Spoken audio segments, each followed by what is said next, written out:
Little Light Tales, Tiny Tales, Big Lessons। प्यारे बच्चों, हमारी आज की कहानी का नाम है अल्लाह ताला के एहसानात। प्यारे बच्चों, ये कहानी एक मुतवस्सित घराने यानी मिडिल क्लास फैमिली की है। एक घर में अली नाम का एक बच्चा अपनी अम्मी अब्बू और छोटे भाई बहन के साथ रहता था। अली के अब्बू का नाम सलमान और अम्मी का नाम अमीना था। अली की उम्र 10 साल थी। वो बहुत ही अच्छा लड़का था। सब घर वाले इससे बहुत मोहब्बत करते थे। अली भी अपने भाई बहन और अपनी अम्मी अब्बू से बहुत मोहब्बत करता था। वो अपनी अम्मी अब्बू की खिदमत करता था, काम काज में उनकी मदद करता और छोटे भाई बहन की पढ़ाई में मदद करता था। अली 5 वक्त की नमाज पाबंदी से मस्जिद जाकर जमात के साथ पढ़ता था। एक दिन अली फजर की नमाज पढ़कर घर आया और किसी से बातचीत किए बगैर अपने बिस्तर पर लेटने लगा। अली की अम्मी ने इससे पूछा, क्या बात है अली बेटा, तुम बिस्तर पर लेट रहे हो, स्कूल नहीं जाओगे? अली ने कहा, नहीं अम्मी, आज मैं स्कूल नहीं जाऊंगा। मेरे सब दोस्त मेरे फटे पुराने जूते देखकर मेरा मजाक उड़ाते हैं। आप अब्बू से कहे कि मेरे लिए नए जूते बाजार से ले आएं। अली के अब्बू जो कि ज्यादा तालीम याफ्ता न होने की वजह से एक मामूली सी नौकरी करते थे और वहां से मिलने वाली तनख्वाह से घर का गुजर बसर ही मुश्किल से होता था। इन हालात में अली की जबान से इस कस्म की बात सुनकर वो बेहद परेशान हो गए। इन्होंने अली की अम्मी से कहा कि अमीना, 2 रकात नफल सलातुल हाजत पढ़ो और अल्लाह से मांगो, या तो अल्लाह इसके लिए नए जूतों का इंतजाम कर दे या उसको समझ दे कि वो अपना गुजारा इन्हीं पुराने जूतों पर करे। इसके बाद अली की अम्मी अब्बू ने सलातुल हाजत पढ़ी और अल्लाह से मुकम्मल उम्मीद के साथ दुआ की।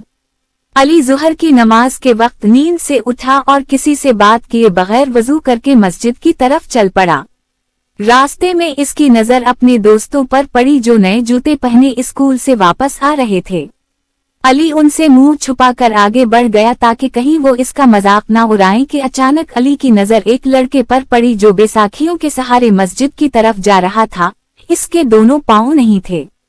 इसे देखकर अली को बेहद अफसोस हुआ और बेइख्तियार आंखों में आंसू आ गए। वो दिल ही दिल में सोचने लगा कि मुझसे कितनी बड़ी गलती हो गई। अल्लाह ने मुझ पर इतने एहसानात और इनामात किए कि मुझे तंदुरुस्त बनाया, दोनों पांव अता फरमाए, बगैर बैसाखियों के मैं अपने पांव से चल सकता हूँ, लेकिन फिर भी मैं अल्लाह की नाशुक्री करता हूँ। अली अपनी हरकत पर बहुत शर्मिंदा हुआ। इसने नमाज पढ़कर अल्लाह से सच्चे दिल से तौबा की और घर आकर अम्मी अब्बू से भी माफी मांगी और इन्हें सारा वाकया सुनाया कि किस तरह अल्लाह ने उसको सही रास्ता दिखा दिया। खाना खाकर अली घर से बाहर जाने लगा तो अली की अम्मी ने पूछा, बेटा कहाँ जा रहे हो? अली ने मुस्कुराते हुए जवाब दिया, पुराने जूतों को नया करने जा रहा हूँ। अली की अम्मी ये देखकर खुश हो गई कि अली अपने पुराने जूतों को पॉलिश करके चमका रहा था और अल्लाह ताला का शुक्र अदा कर रहा था और कह रहा था, अल्हम्दुलिल्लाह अला कुल्ली हाल।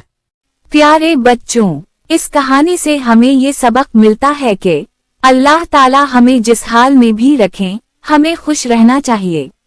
अगर कोई चीज हमारे वालिदैन हमें नहीं दिला सकते तो उसकी जिद करने के बजाय सब्र करें और अल्लाह ताला से दुआ करें और अल्लाह ताला की जो निमतें हमारे पास मौजूद हैं इस पर शुक्र करें ताकि अल्लाह ताला हमारी निमतों में मजीद इजाफा फरमाएं। प्यारे बच्चों, अगर आपको ये कहानी अच्छी लगी तो वीडियो को लाइक और कमेंट करें और अपने दोस्तों के साथ शेयर करना ना भूलें और ऐसी अच्छी और सबक आमोज कहानियाँ मजीद सुनने के लिए हमारे चैनल को जरूर सब्सक्राइब करें और घंटी के बटन को दबाना ना भूलें ताकि हमारी आने वाली कोई भी नई वीडियो आप तक बआसानी पहुँच सके। शुक्रिया।